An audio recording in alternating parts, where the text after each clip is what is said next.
Good morning. Listen, Good morning. The premise that Jared Goff needs to be replaced, in my opinion, is absurd for multiple reasons.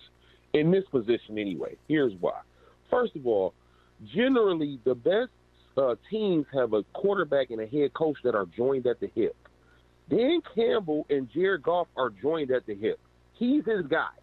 So when you start trying to replace Jared Goff, you're going to start messing around with that little dynamic that the Lions have. Part of what the Lions have is talent, sure. Part of it is coaching, but a lot of it is the culture. The guys that are leading those men that come into that building every single day. And Jared Goff is right at the top of that list with Jamal Williams and Penei Sewell and these other guys. That is, in Jamal Williams' case, isn't the most talented guy, but he's a glue guy. Jared Goff is a part of that. That's why. That's one reason. Another reason is the hit rate on edge rushers at the top of the draft is a whole lot higher than quarterbacks. We can go through the years and guys right now that are backups are trash, Mitch Trubisky, Trey Lance, the list goes on these quarterbacks that are top five that fail. But I can name you Chase Young, Aiden Hutchinson, Joey Bosa, Nick Bosa, guys that are edge rushers, a la Will Anderson, that the hit rate is a whole lot stronger. Jalen Carter, I'm not so sure, but I think he does have a dynamic that we all see. So at the end of the day, you're talking about a quarterback that had a higher QBR than Joe Burrow, than Justin Herbert. Do you think he's better than those guys? Antoine, I don't want to discount what you're saying about culture because it matters. I'm not saying he's better, but this is the great spot for Jared Goff. This is the best spot he can be in. This is the perfect storm for him. I agree with that. Antoine, I agree with that. Most of your phone call, actually. I think culture is a big part of the turnaround here. I think Jared Goff is in a position where he can be his most successful, and I think he looked every bit the part of what he's capable of this season. He did. So then answer this. Why would you then consider giving up draft assets to move up in the draft to replace that guy that you just named all the attributes that are going on? Because it's about ceiling. Because it's about ceiling. And you're right. It would upset the apple cart and there'd be some hurt feelings, but welcome to professional sports. It's about the ceiling. Let me get this out right quick. Okay. So Trevor Lawrence, he's a pretty good quarterback, right? Yeah, I would say so, yeah. Yeah. Higher rated than Bryce Young, higher rated than C.J. Stroud, higher rated than all of those guys. And I'm going to tell you right now, if you watch the tape this year, you would rather have Jared Goff leading your men than Trevor Lawrence. No. So you're not going to sit here and sell me on Bryce Young or C.J. Stroud, who I think it was a time during this year he had 4 consecutive games he threw a pick in the Big Ten. Not the NFC North, in the Big Ten. Hey, you're not going to sit here and sell me on these guys being. Well, I don't have to sell you. Listen. You believe what you believe. Didn't turn the ball over for like 6 or 7 consecutive games. I would rather have Trevor Lawrence than Jared Goff, and I hope you'll forgive me on that opinion, but I would. So, okay, if we're just going off of for the future. Is Josh Allen good? I think Josh Allen's really good, yeah. Yeah, I know. The whole world thinks he's really good. And guess who QBR was better than Josh Allen this year?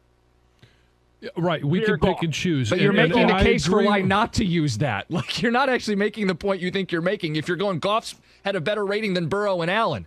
When I'm making the case for why I shouldn't use it, because there's not a person with a brain that thinks he's better than Burrow or Allen. Or Trevor Lawrence. And okay, this year you could pick and choose why guys have better years than others. But if you're talking about the future potential, which is what we're talking about, is Jared Goff the quarterback for the next 4 or 5 years?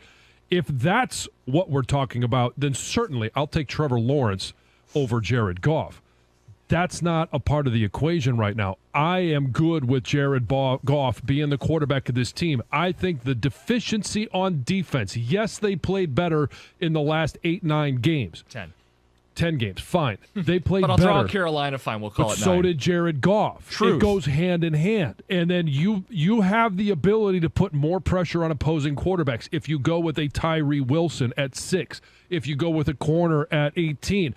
The defense needs so much help. Do I think they're going to continue to be, without any improvements, are they going to continue to be that defense that we saw in the last 10 games? Yes, I think they can be part of that. Can I ask this question? I don't think it's consistently something that you want to rely upon. Now, they can go to free agency. Yes. That's one thing that we're not including as a part of this conversation is free agency. If you go to free agency and you're able to get a Levante David, or Deron Payne, Javon Hargrave, somebody as a linebacker, somebody as a defensive tackle to boost your defense, then it changes the equation for what you do with number 6. Of course. Do you feel like if they ran this exact roster back next season, and I'm not advocating that they do, if they ran this exact roster back next season, wouldn't they be a playoff team? Yes. So then let's deep breaths. Everybody's like, win now, win now, win now.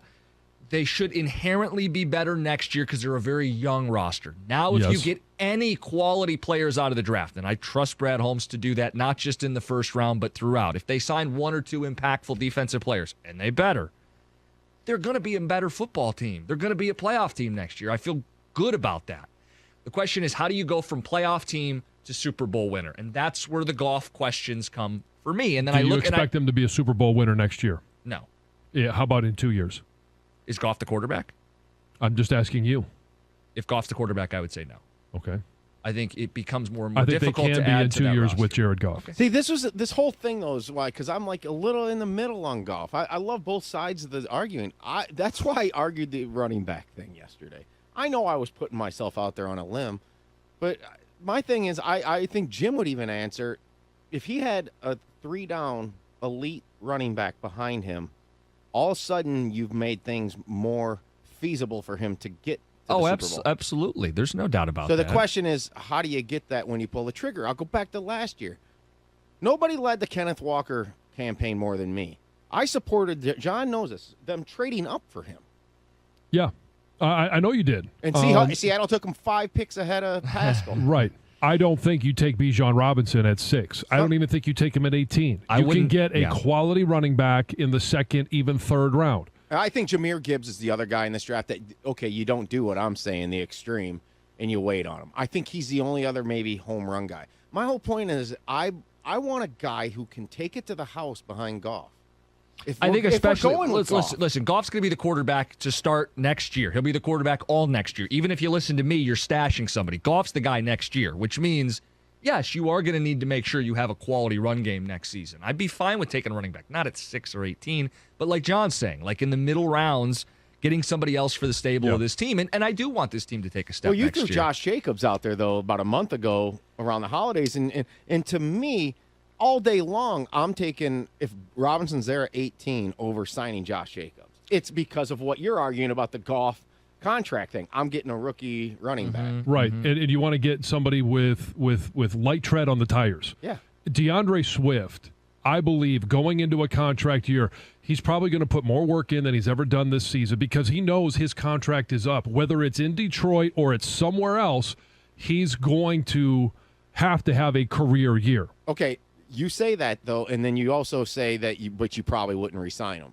No, I wouldn't re-sign him. So no. you basically what you're wanting from I want to use him for a year. You want DeAndre. Oh, I'm with you. You want DeAndre Swift to pull a Josh Jacobs in some ways. Maybe not that strong. Okay, he had a ridiculous season, but to be that guy who stays healthy, workload-wise, and improves his free agency profile, and then you're going to say bye. Basically, absolutely. Okay, welcome to the running back position. Use him like a $2. Okay, yeah. Throw him away.